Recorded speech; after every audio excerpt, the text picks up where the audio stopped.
But I'm talking to the mics. All right. Hello, everyone. This is Chris from Missimo with Missimo Motivation. Today, I am with Cam F. Awesome. We're going to be talking a little bit about mental health and athletes. And if you guys haven't seen the documentary Counterpunch on Netflix, I highly suggest you do so.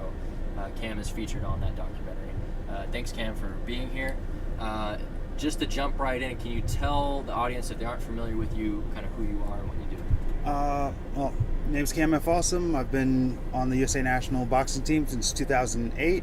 I've got about 350 fights. I've been to 29 different countries, fighting for the USA National Team, and now transitioning out of boxing into public speaking. Cam, just to jump right into kind of the mental health side of things of being an athlete, can you tell me what the hardest thing of being a serious professional athlete is, and then kind of segue into some of your personal trials that you face on the mental side of things? Probably the hardest part about being an athlete. I think if I'm having fun, there's nothing difficult. Right. Difficult part is dealing with the non-fun parts.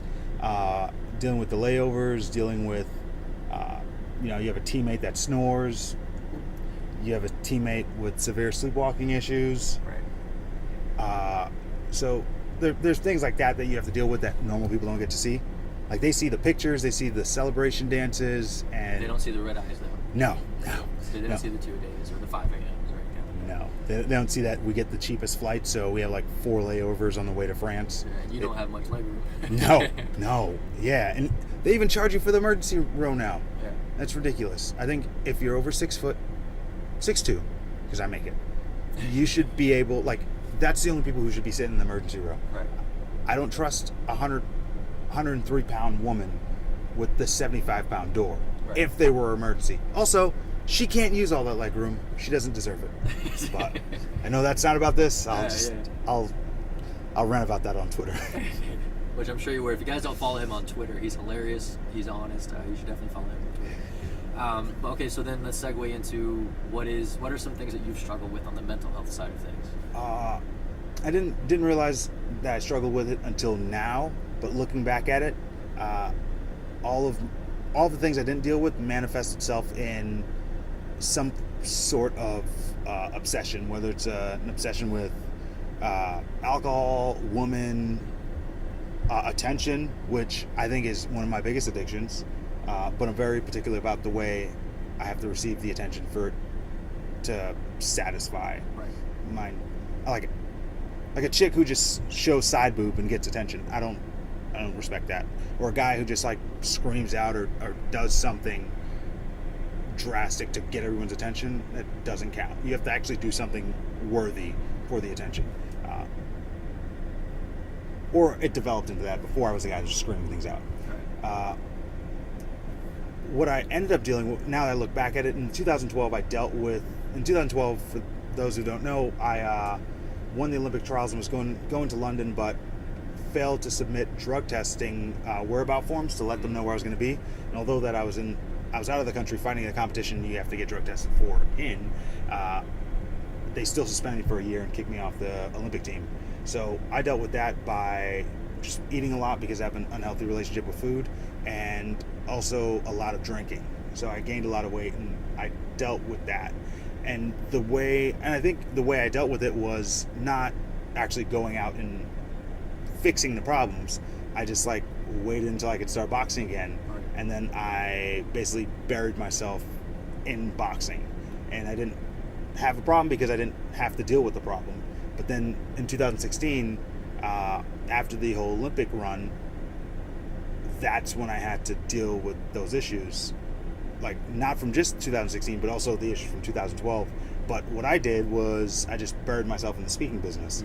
And granted, I'm really far along for only doing it for about 2 years, but now those things are starting to manifest itself in different ways. And I realized that I didn't really deal with in 2012. And then now, because I didn't deal with in 2012, I have to deal with my issues from 2012 and my issues from 2016, and also my everyday issues, which difficult to say the least. And I believe you have a book that you're writing right now. You're currently working on that kind of describes some of those struggles that you dealt with, right? And I kind of just want to make it an ebook, and I don't really care about the money I make off it. I just hope it goes to the right people, and I don't want to be too long because I think the people that it's for, especially athletes, they're not going to read anything too long because athletes are they'll only wait for gratification if it has to do with sports. But like reading and things like that, most of us aren't really into that. But it's about, I would like to call it Fighting Depression. Right. It's not a solid name yet, but speaks about how kind of my view and a lot of the inner city or less fortunate people's view on mental health, that I always thought that mental health was just something for rich people. Like, you get a therapist because you can. And I thought that poor people or black people were too strong and didn't need that type of stuff. But then I realized that we do need it. Right. And we are exposed to terrible things and violence, and we just kind of suppress it, keep moving forward, and then it manifests itself into more violence and more negativity. So I do wish that I was able to have a therapist actually growing up and also as an athlete. Right. Yeah. So one thing I talk a lot about are the layers that tend to make up an athlete in America. The primary layer, of course, is being in America, being in Western culture. So you have some expectations that come with that. The next layer is that of being an athlete, which is a subculture, just like an ethnicity is a subculture, or the part of the country that you're born in, the South versus the North, is a subculture. And then you have another layer of your ethnicity. So what does it mean to be a black male in America? What does it mean to be Latino and to have to deal with facets of machismo? And then another subculture, what does it mean to be a male versus female? We know that males have worse help-seeking behaviors than females do. So when you have all these additional layers on top of being an athlete, it decreases the likelihood that you're going to take those problems and address them properly with a healthcare professional.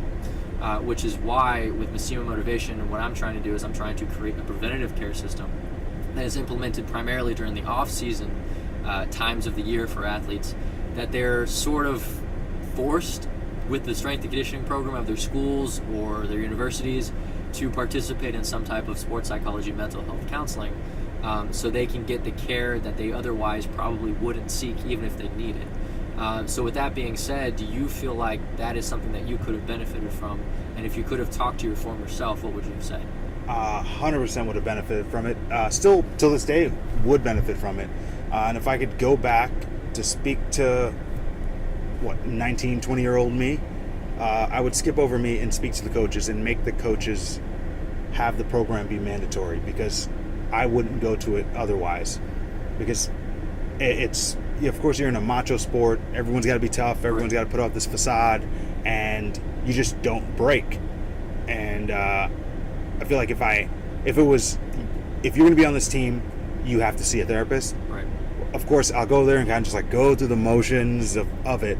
But once I realize that it's completely confidential and anything I tell them, you legally can't say anything, right, then I would definitely have opened up. Sure. I think it. So in my experience, especially when I work with adolescent males, to be even more particular, originally when they meet you, they don't really know what it's like. It's uncomfortable. It's uncomfortable for anybody to go to therapy for the first time, because you're sitting down on a couch in a very sterile environment, and I'm crossing my legs and looking at you, and expecting for you to answer my "How are you?" question with something better than "I'm fine, thank you." Yeah. I'm intentionally probing for you to open up about yourself, and so the first 3-4 sessions with an athlete are particularly difficult, because they need to learn that they can trust you, and they need to learn that they can tell you something without you going to their parents, because you can tell them that it's confidential, or their coaches. You can tell them that it's confidential, but until they tell you something and then a couple weeks go by and you haven't said anything and they haven't gotten in trouble, they're not really going to believe that it's confidential. Yeah.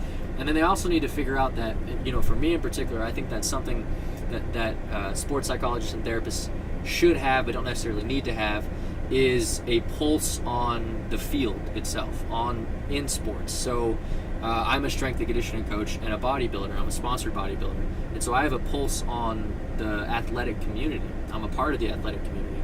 And so when I have an adolescent male sit in front of me, I can speak to them about that community beyond just the textbook. Yeah. And when you can do that in 3-4 sessions or so, you can typically break down their guard.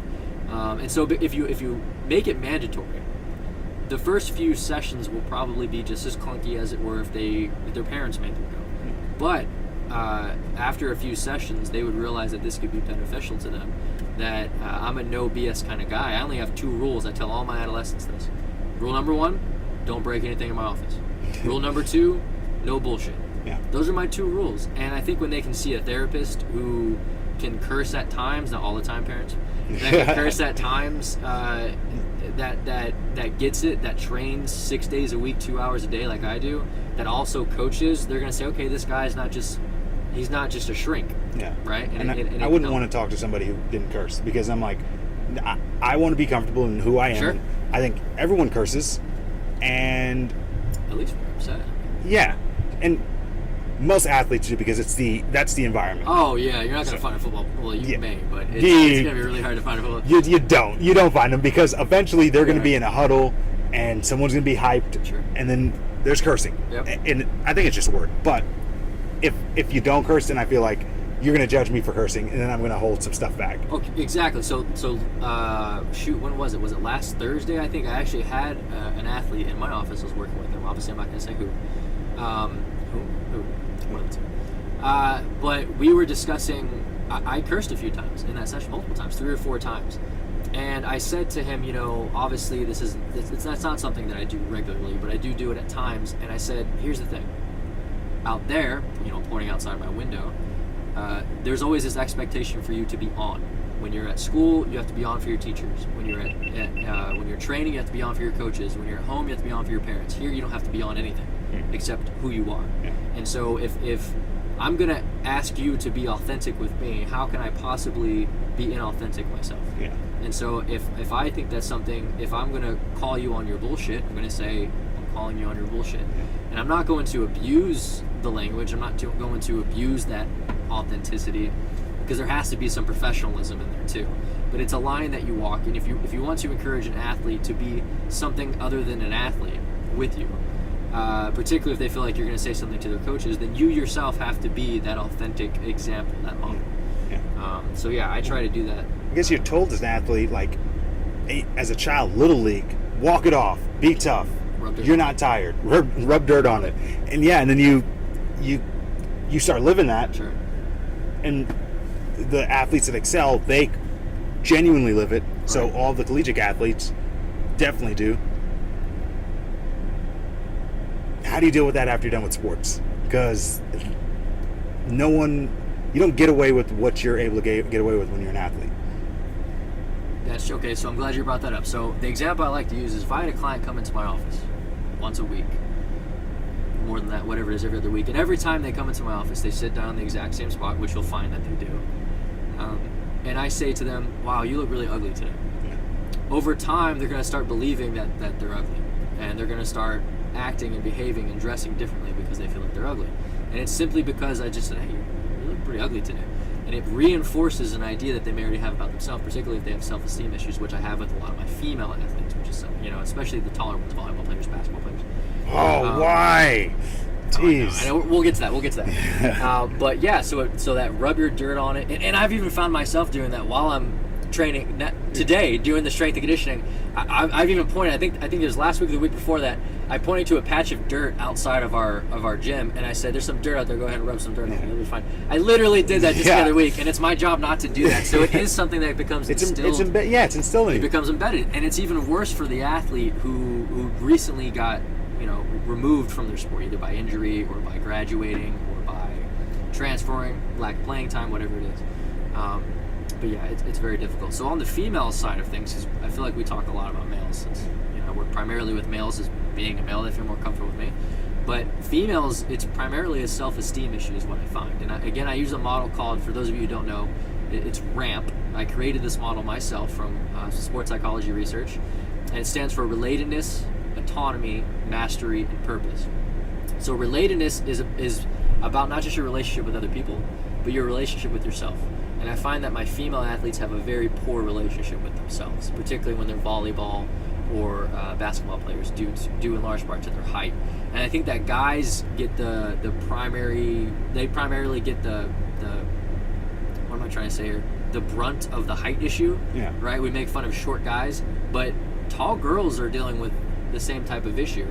And if they feel insecure about themselves, they're not going to be focused, which will influence them for mastery, which is another word for efficiency for me. And how can you possibly be efficient during your training sessions if you're worried about how you're looking, or how you appear to your coaches, or maybe your mom's in the stands? You're setting up for your volleyball stance and you're self-conscious about anything. Maybe you think you have too much cellulite in your legs, or whatever it is, or they're too long, or I don't know. Which we make fun of short guys, like girls do. And they're like, oh, if you're not 6 foot, don't even consider dating me, or even talking to me. Sure. There's nothing a guy can do about their height. Yeah. But if for those of you who don't know, I'm 5'9". Oh, are you? Yeah, I'm 5'9", for those of you who don't know. Broad shoulders, it makes up. But you can't, like, if a guy were to say, I'm not dating a girl with over 20% body fat. Sure. She could change that. It's fat shaming, and that's wrong. But we're making fun of short dudes. Granted, I'm 6'2", so I shouldn't have to really care. It's not really my battle to fight, but it's still screwed up. Yeah, I got you guys, Thank you for man. speaking on my behalf. Yeah, they couldn't see you. That's why. Yeah. No, it is unfortunate. So I've told my story. One of the things I struggle with a lot was my height, and I'm actually average height for an American male, which most people don't know. The South tends to be a lot taller than the North does. Really? Yep, 5'8"3/4 for a male, I believe, and then it's 5'3" 3/4 or something like that for a female. In America is the average. North America? And United States of America. Yeah, okay. And I think we're the second tallest country. This may be outdated information, but anyway, the point is, so you see that a lot with males, but I think what gets lost is the female problem. Females don't want to be extremely tall for the most part. I mean, it's beneficial if you want to be a model to be taller. Yeah. But I think female athletes who tend not to be like the model-esque type of what they're looking for tend to really struggle with their height. I guess it's you love it when you're playing volleyball, but after you're done with college and you're not doing anything with volleyball, and then you're just 5'11" with heels you could never wear. Right. It's difficult. It messes with you. I dated a girl who was like 6'3", and she owned like 2 pair of heels and she wouldn't wear it. I was like, where are the heels? Yeah. I like tall girls, especially when they walk with shoulders back, like good posture. Because in my head, I'm like, you could be insecure about it and kind of hunch over, but you're not. You're like embracing it. Yeah. Because you don't have a choice. I like that. It's the same thing for shorter guys. The whole. You can tell a man who's confident in himself by the way that he stands and the way that he walks. And women will still find a man who is average to shorter height attractive if he hones himself in that regard in a very confident way. And you see this with some male athletes too. I mean, there are some football players who are undersized, maybe some slot receivers. I've worked with a couple that are like 5'7", 5'8", which is just Tiki Barber was about 4'11". Was he? No, he wasn't. Exaggerated. But for male athletes, it's difficult too. Being on the average height to short. I mean, Nate Robinson, he has to deal with jokes all the time. Yeah. He does, even though he can dunk over people. And it doesn't matter. He's still going to deal with it. And for anybody who says that, he shouldn't be worried about that because he makes lots of money, he's a slam dunk winner, who cares what other people think? He cares what people think. And he should. And he should care. And anybody who says that they don't care, any athlete that says they don't care what everybody says is a liar. Yeah.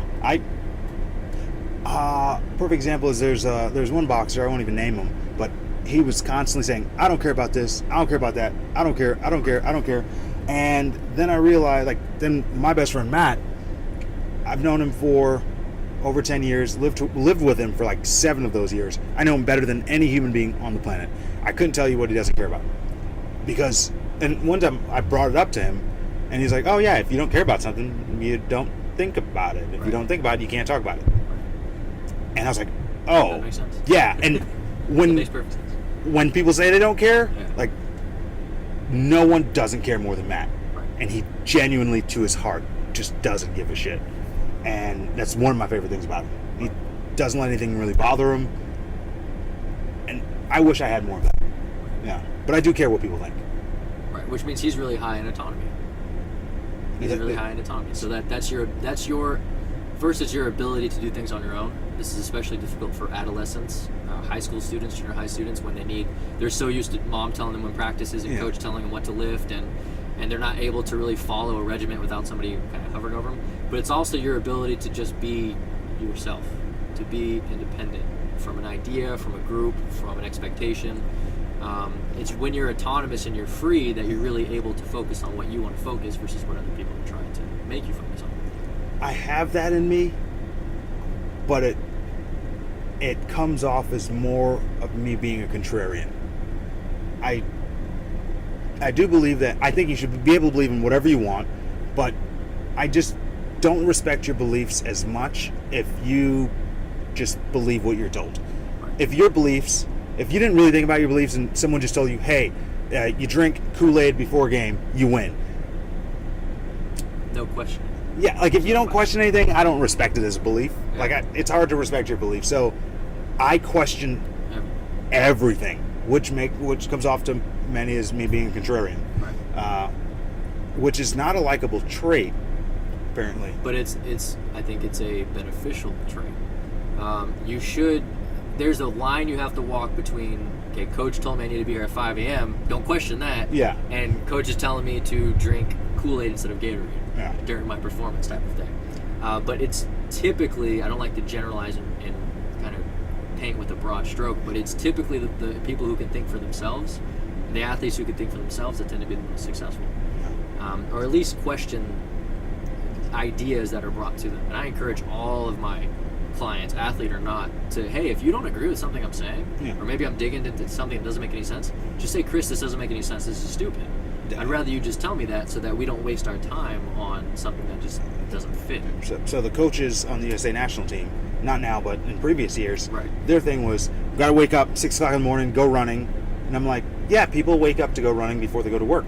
We don't have work to go to. Right. I'm waking up at 10. Or I'll wake up at 8 and just walk around, hang out. Sometimes I wake up at 4 a.m., I'll go running. Sometimes I wake up at 11 a.m., I'll run then. I get it in at some point in the day, but they want everything structured, and I'm not a structured person. And the lack of structure is my structure. And once you change that, you change what makes me successful. And I'm not in a team sport. I'm in boxing. And so that was always, but also being captain and being the leader, I had to adopt team roles, right. But I don't like. I picked a sport where I don't have to be in the team because I don't function well with other people. So I struggle with that as well. In that way, you're a very social kind of person. You function well with people. But yeah, he's really more in the sports side.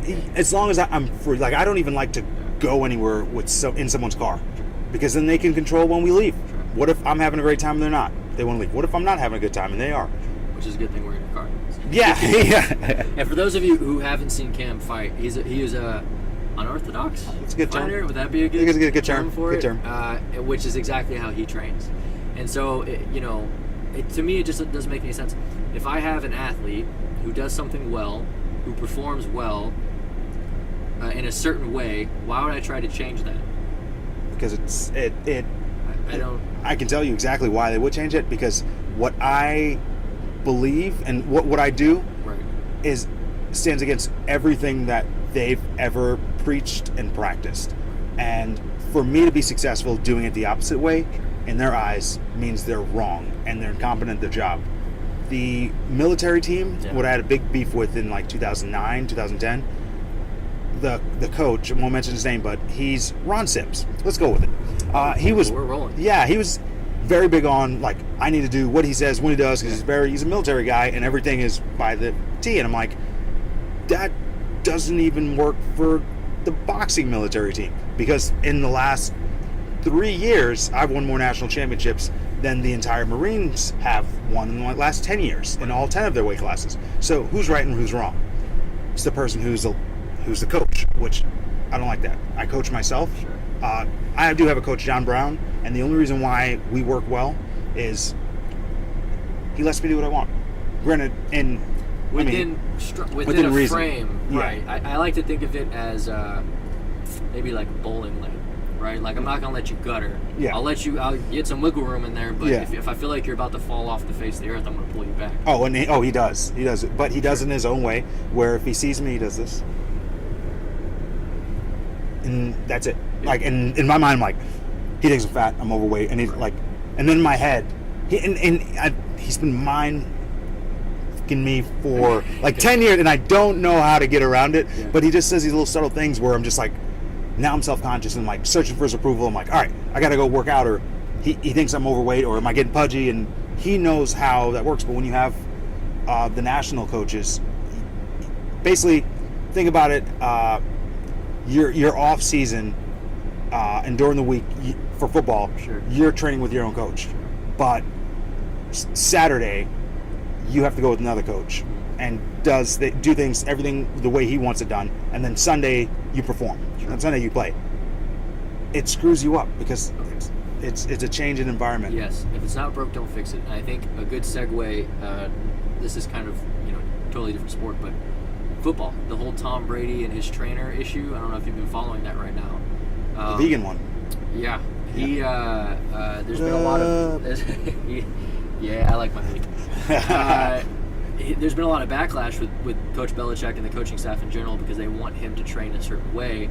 And they've linked his trainer to some potential drug use with Edelman, I think, is the wide receiver. It's all speculation. But anyway, the short of the long is that Tom Brady, you can't question his success. You can't question how prominent he's been as a quarterback in the NFL. And he finds joy and success and comfort with this particular trainer. So why is it that a coaching staff feels the need to suppress that relationship and try to convince him to go with the Harvard and Princeton doctors that they hired because they're what Western culture deems to be the right type of trainer? Tom Brady is succeeding. Yeah. Let Tom Brady succeed. Let him do what he wants. Let him do what the man wants. I just don't understand why that is an issue. And I feel like my role as a therapist who specializes in athletes and the founder of Missimo Motivation, which is geared towards athlete mental and physical health, is to advocate on behalf of the fact that coaches don't know everything. And it's my role when I come into a program isn't to undermine a coach. It is simply to help him open or her their eyes to the fact that there are different ways of doing things, and that every year is different, and every player is different, and every grouping is different, and you're not going to have the same receivers every year or the same gymnasts every year, and it's important to be malleable within a certain structure. Like I use my model ramp, right? But I change it. The focus of it is based on the person sitting in front of me. The example I use is I had an athlete, and I think I told you about this already, Cam. A football player who went to a camp last summer and almost committed suicide, but got talked down by a family member. And his particular issue was related to relatedness, and more specifically his relationship with his father. And so for him, the way that I kind of structured things of our session was through that relationship. It became what he needed, not what I wanted him to need or thought that he needed. He presented with certain information that led to a certain area, and so we helped him with what he needed. Yeah. And the same could be said for a strength and conditioning program. How long are your sessions with athletes? 45 minutes to an hour in length. Just depends on what we're doing. And is that something there? Because I'm thinking a lot of a big part of the reason why athletes don't see therapists, one, we don't know any better. Two, a lot of us can't afford it. Sure. Is this something that's like taken care of by the school, or it depends on the situation? Right now, no. I want it to be, though. And when I say school, I mean primarily the collegiate level, because this is I think they hit over $1 billion for the first time last year in 2017. The NCAA did. So they have the money. A lot of these programs have the money. High school maybe is they should different. stop paying the athletes so much, and they'll be able to afford it. maybe, yeah. Oh, Take it out of the of it. Wait! Those kids are eating ramen noodles. Okay, I have to segue into that. I want your opinion on this. So this is coming from an Olympian, guys. So my belief is that they should get paid, but in a different way than you may think. I think they should have money set aside. They cannot touch it until they either, one, graduate with their degree, or two, declare for going professional. That way, because what you see from ages 18 to 22, and I have another podcast on this, so I'm not going to go too far into it. There's a lot of factors that you have to consider about giving those people lots of money. Okay, so it's not that I don't feel like they should get compensated for what they're doing, because the money is there, and they're putting their bodies on the line and risking a career to stay at a university. However, or if they get injured would be the third reason. If they get injured, they should get paid for the years that they played before they got injured. Okay. However, you really roll the dice on decision making when you give a 18 or 19-year-old athlete who everyone sees as a god a large sum of money. So I think you can kind of. I do see that. I didn't think of that. You can meet both requirements there. Even if you were to put it in a way where the money goes towards their retirement, sure, even that would be better. That'd be fine. They deserve to get paid though, because they are getting. And oh my god, I had to pay for. I had scholarships academically, but I also had to pay for my education at Baylor. And so I hear this a lot. You're getting a $50,000 education. Well, $50,000 a year. You're getting a $200,000 education by going to Baylor. That's you getting paid. I agree with that. That's a valid point. I disagree with that. I was going to add to it. Oh, okay, go for it. Just because, yeah. I was going to say, but that doesn't take care of. Okay, so they're spending most of their time, and we know most athletes collegiately aren't going to go professional. Okay, they're spending the majority of their time training and performing for something that they will not do professionally, meaning that they're spending less time preparing for what they will do career-wise. Yeah. So you may get your $200,000 education, but after that you have a degree that you didn't really get to study for, that you probably weren't interested in, that you picked because it was for time management purposes, and so now you're going into a career field that doesn't pay you. So I agree, you're getting your education, but you need something to fall back on to at least help you get on your feet, because you're likely going to be dealing with a degree that is of no use to you. Yeah. So I had to finish my thought on that. I see 100% agree. The point, but I 100% agree. Yeah. There was a late night TV show that they interviewed, like, and I don't know how many they interviewed, but they had a clip of like 30 NFL players. Sure. Like, what was your minor? Probably communications. Yep. They didn't know what their minor was. Sure. I'm like, and what I can say about the collegiate athletes is, let's say I'm not an athlete. I'm sitting in front of an athlete in class, sure, wearing their jersey that I paid $80 for, that they didn't get a penny off of. Right. All of those jersey sales, like, at least give them a percentage of their own jersey sales. And you're using their likeness in video games, and you're making billions of dollars. Oh. And let's say the education even did actually cost the school sure, $50,000, which it doesn't, because they see a profit off of that $50,000. Yeah. They're making so much more off of that athlete, and that athlete has nothing. And if they were to, if their mom started driving a nice car, all of a sudden, everyone starts looking into that. If they're able to afford nicer food, then everyone's like, oh, he must be getting money from somewhere else. Because if you eat too well, they'll come down on you. Yeah. You're supposed to be, and granted they're young so they can perform whatever, but you're supposed to be at the time of your life where you're working out 2-3 a days for biggest competitions of your life, and you're not getting the best nutrition because you can't afford it. And if someone were to give it to you, you'd be ineligible. Sure. Okay. It's a couple things on that. That really depends on the university, because I know Baylor has a nutrition center that's fantastic. So obviously they have lots of money. So there's only so many Power 5 schools that you can go to. The vast majority of kids are going to not go to those or go to a Division 2, Division 3. Okay. That's one. Two, I agree with you on the food, but I will say, and I can't name names, kids are getting paid. They are getting paid. Yeah. So I know they are. I have been told by individuals that I work with that they have had offers, and I can't say what schools or I can't say what people, but that is a very real thing. And it's unfortunate that they feel the need to take that because they don't get paid. That's the point, is they don't get paid. Yeah. It would deter them from taking that money, and it would make it more justified to come down on them hard if they're already getting paid, and then they're taking an extra large lump sum of money. But the money's there, and speaking of the money, one thing I want this is a long 10, 20-year plan for me, and Missimo motivation is to create a preventative care system for the off seasons, for athletes to go in and do what they need to do. Coaches are very resilient to having anybody that's considered a quote-unquote outsider to come in during season and to mess with how they do things, right? How they do their Mondays, their Tuesdays, their Wednesdays. They have ways of training pre-game. So you can circumvent that issue by implementing a preventative care system at the collegiate level. The money is there. You have the ability to do this. The time is there. It's 1 hour a week per client. And you have them go to a specialist in athlete mental health to work on what they need to work on pre-season.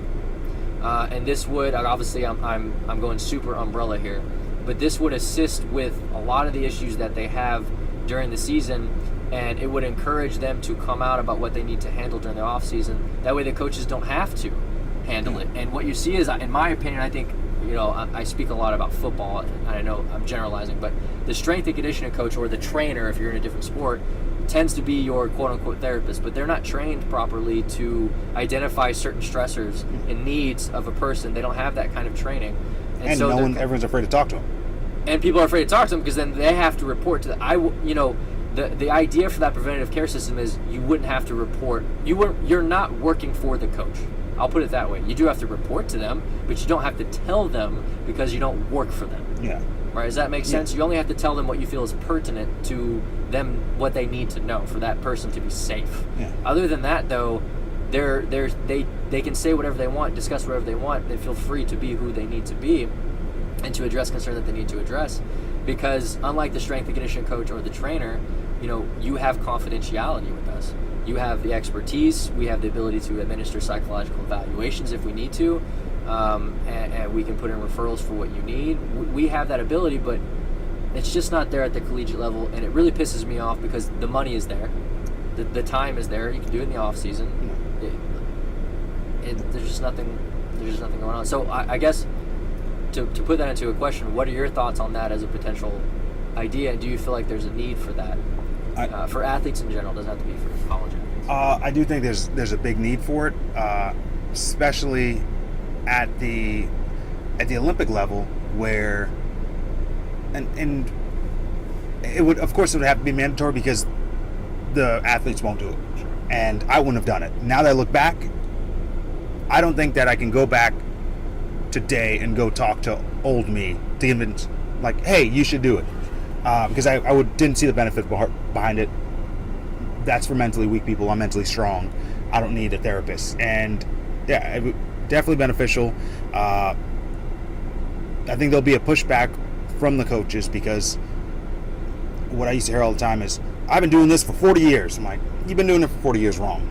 You can do something wrong for as long as you'd like. And they won't like someone coming in and changing it. But if boxing, which everyone says, boxing is 97% mental, why don't we do any mental training? That doesn't make any sense. Coaches will say that all the time in any sport. This is more mental than it is physical. Oh, so let's see what the mental. Not now. Strength and conditioning. Yeah. So I think there's a stigma of weakness that comes along with opening up or being vulnerable, and I just see it being and I wish I would have done it so I could have seen all the things that it fixed that I didn't realize was broken. So and as I get older and I'm figuring life out a little more, still terrible at figuring out life, but I'm realizing that a lot of those things that I dealt with had easier solutions. And I realized that if I had a problem, I would solve it by creating another problem. Whether it's, I have a problem with, let's say, I'm frustrated with the coach, and instead of communicating that, I just drink.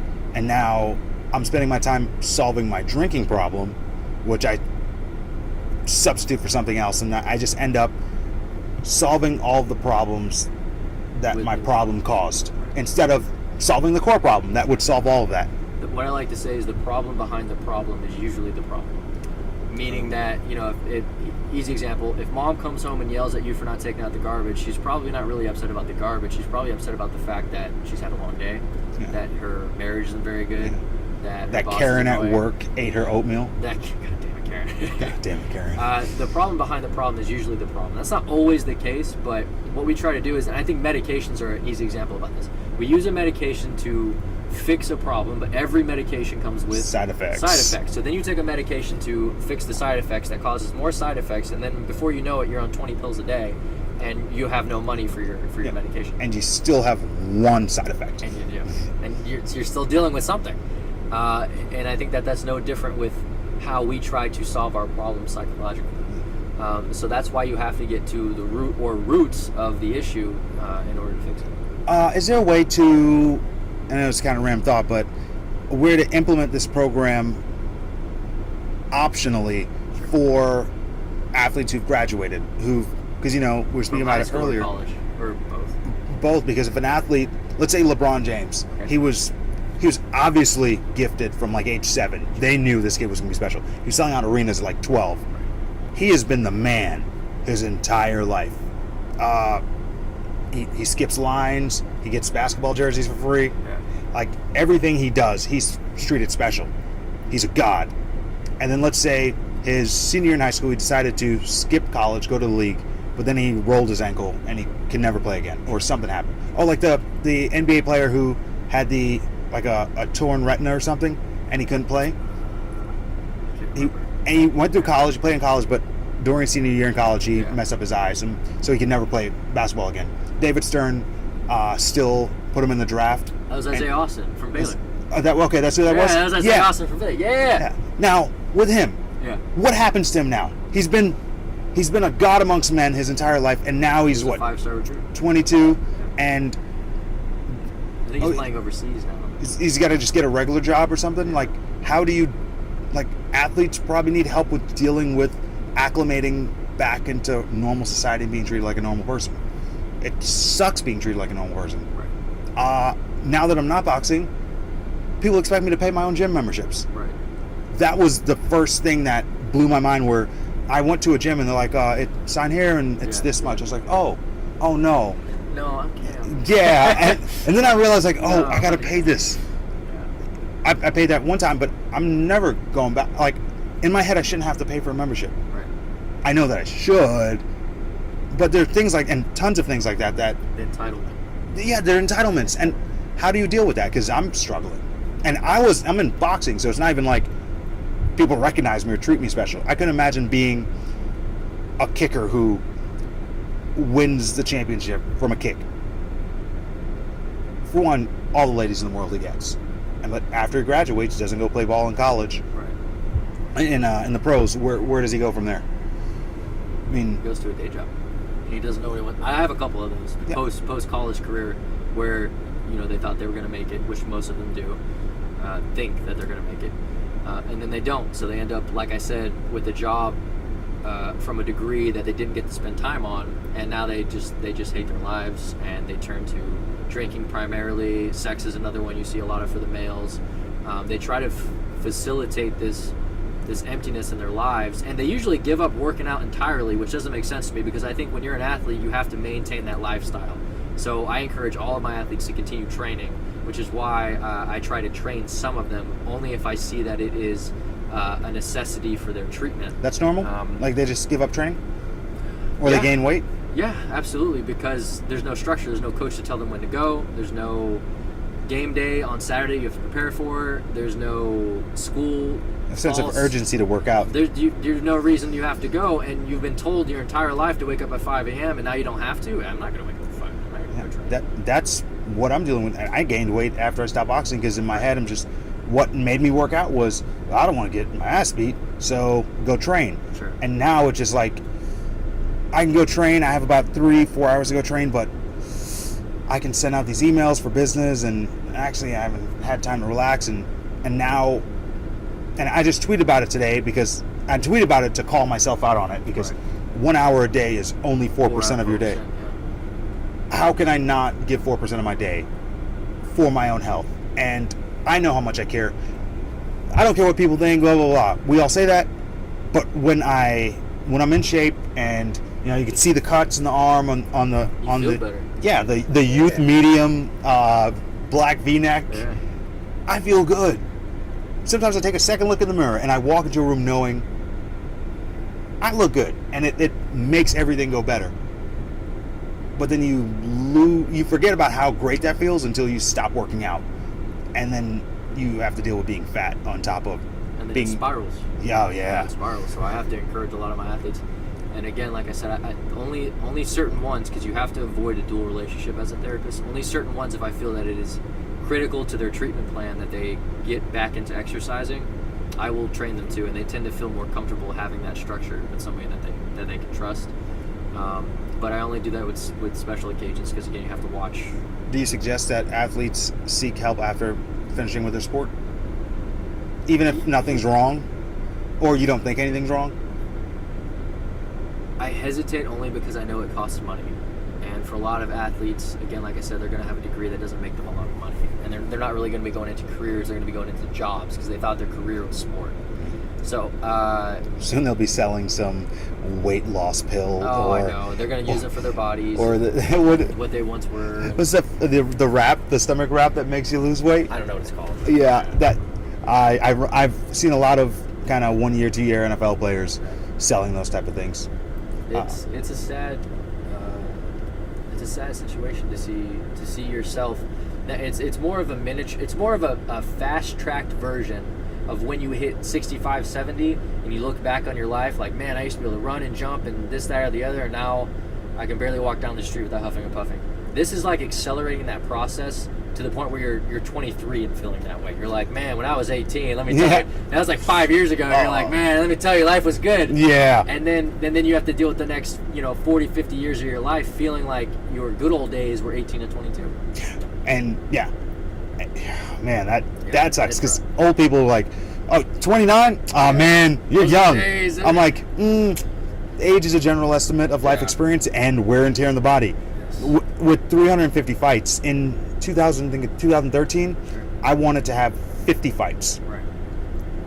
You know how difficult that is? No, First of all, to find opponents. Yeah. And I got to 48, and then I had a fight like December 7th, and then a fight like December 14th.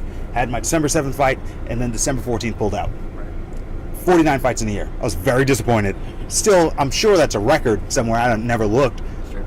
But the amount I aged in that year, I must have aged Athletes 4 or 5 age years. faster. Absolutely, they age faster. It's a 30-year-old former wrestler, football player, boxer. That's not a 30-year-old regular person. No, I'm like a healthy 47-year-old. I don't know about that. Yeah, like not a semi-healthy 47-year-old. I don't know about that. Yeah, but there's a lot of change that needs to take place. I do like that you're taking the mental approach because, first of all, I wouldn't quite listen to someone trying to give me the mental approach if they weren't jacked like you are. Because I would just see. Because in my mind I'd be like, oh man, you just like, because I think a lot of people who kind of shit on strong people are educated people. So people who value education, people who have education will value that more than they value athleticism. And the person with athleticism, which I find myself doing it a lot, like, because someone will say, oh, you used the wrong "your," and I'm like, but you can't beat me in a fight. Right. And again, that's the approach you take, because everyone values their traits as this should be. Being a boxer is harder than anything else. Being a gymnast is harder than anything else. Being a cheerleader, it's a sport. It's harder than anything else. Yeah. Absolutely. But if I saw someone who was, kind of skinny and frail, who didn't lift, was talking about, if you want to be a real athlete, you need, first of all, don't tell me what I need to be a real athlete unless you're a real athlete. Which you look like a real athlete. But you are a real athlete. Oh, yeah. But if someone came to me about mental health and this is how I'll get you to the next level to be a real athlete, I'm like, but you're obviously an athlete, so I would be more apt to listen to you than, a frail-looking dude who has no athleticism to him, because I just wouldn't trust his perspective. You're obviously dedicated, have structure in your life, and you're training towards something. So you know the aches and pains that come with being an athlete and the special treatments athletes get, and having to go to the gym when you don't want to go to the gym, and it's your birthday, but you got competition coming up. Like that dude. Trained and went to work on my birthday, which was just a week or two ago. I trained and went to work. And I respect that. Yeah. So I would listen to you with the mental health. So, and I love what you're doing. I hope it blows up, because athletes are some of the most screwed up people. We compartmentalize everything to kind of perform better, but eventually it'll implode. Usually when we're no longer athletes and no one cares to fix us anymore. And you don't have the outlet. Yeah. Because that's typically your outlet. You learn that to be your coping mechanism, and then the coping mechanism is taken away from you. Yeah. So you don't have any other coping skills. That's what I'm dealing with right now. Luckily, I have speaking to fall back on, which, again, athletes being treated specially, getting special treatment, I shouldn't be booking as many gigs as I am, but it looks a lot better on a business card, like, oh, the #1 heavyweight boxer in the country. Sure. Oh, we'll invite him down. Right. But if it's just some guy who had like real life experience and even a better speaker than me, who wouldn't even get half the opportunities I get. So so that is a part of my coping mechanism, but the relevancy of an athlete is very small, because I know if that business card said former #1 heavyweight boxer in the country, I wouldn't get as many opportunities. Sure. Yeah, it is unfortunate. I'm dealing with that because it's I just turned 26. You're the 26-year-old who works in a private practice in Colleyville, and you don't work for a university or this, that, or the other. And so why should we listen to you, type of thing? And unfortunately, you could have the best information in the world. That's why I see my body very much as a business card. That's why I feel like training the way that I train, because to get the younger guys to listen to you when you don't have, like, I'm not an Olympian anything. I'm not a #1 in the world anything. And so I have to do what I can to maximize my resume, and unfortunately your appearance is very much a part of that. But I really appreciate you saying that. Yeah. And I appreciate you saying that your body's your business card, because I just tweeted that yesterday and I got a lot of crap for it. It is your business card, and I think that in the way that it's your business card, let me kind of reframe that. It says a lot about a person. You can look at a person who is physically fit, and you can say that person has discipline in their life. They are somebody who has a goal, and they're willing to put themselves through the oxymoron that is success, which is the oxymoron of success is pain equals success, right? So you have to intentionally put yourself through some type of mental, physical, or emotional pain in order to be successful in anything. And so that's a person who gets the oxymoron of success. And it doesn't mean that you can't understand that in a different way. You could be great educationally and not have a great body and still have great discipline. But it's the easiest way to look at somebody and say that person gets discipline. Yeah. And that's literally word for word what I tweeted yesterday. And everyone who messaged me about it, of course, they were the people who are not in shape. And they're saying, well, I know plenty of fit people who are train wrecks. I'm like, but it's just... It's a broad brushstroke. It doesn't mean everybody. But having structure, I said a physically fit, your body's your best business card. Sure. And I would much rather do business with someone who is physically fit and has structure in their life. Sure. Physically fit people don't have structure in their life. Having structure in your life will lead you to becoming physically fit. Physically fit people have structure. So I'm walking through that in my mind. Yeah. So because one person says, just because you're physically fit doesn't mean you have structure in your life. I'm like, no. Because you have structure in your life, right, and you're disciplined and you're not out drinking and you're sacrificing alcohol and unhealthy food to look like that, you obviously have structure and you have structure and discipline in your life. So the way they were trying to make it seem was like I said that because you're fit, then you'll have structure in your life. I'm like, no.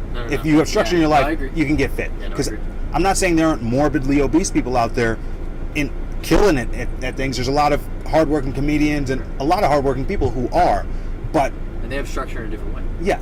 But when I walk up to someone and I shake someone's hand, even when you shake someone's hand, you're like, okay, this guy means business. Or if I see the way people wear certain outfits to be presentable. If you don't have that clothes, you at least have your body. Right. So, I agree. Yeah, just a lot of upset. Oh, and I started the tweet with, this is not fat shaming, because I know there's been a lot of times in my life where I've been on edge and just not doing well mentally, and someone could say something, even the slightest comment that could just like put me on it. Yeah. Yep. And so I said, just to put this out there, this is not fat shaming. That's how I started the tweet. But all these people... There will always be people who disagree.